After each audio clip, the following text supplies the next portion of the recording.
ইউনূস সরকারকে নিশানা হাসিনা পুত্রের বিজয় দিবসে ইউনূস সরকারকে নিশানা হাসিনা পুত্রের যুদ্ধাপরাধীদের উত্তরসূরিরা আজ অবৈধ সরকারের সান্নিধ্যে রয়েছে।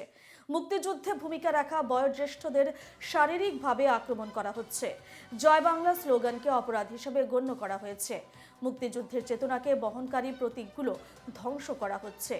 অবৈধ সরকার দেশের স্বাধীনতা সংগ্রামের রক্তাক্ত অধ্যায়কে মুছে ফেলতে চাইছে, দেশকে পাকিস্তানের নিকটবর্তী করে তোলার চেষ্টা চালিয়ে যাচ্ছে, লিখলেন হাসিনা পুত্র সাজিব ওয়াজেদ।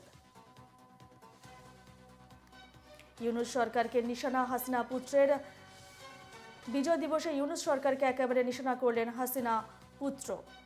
তিনি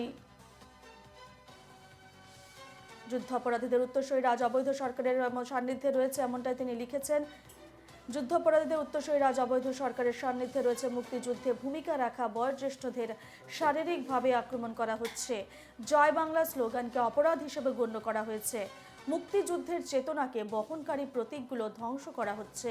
এছাড়া অবৈধ সরকার দেশের স্বাধীনতা সংগ্রামের রক্তাক্ত অধ্যায়কে মুছে ফেলতে চাইছে, দেশকে পাকিস্তানের নিকটবর্তী করে তোলার চেষ্টা চালিয়ে যাচ্ছে, এমনটাই লিখলেন হাসিনা পুত্র সাজিব ওয়াজেদ।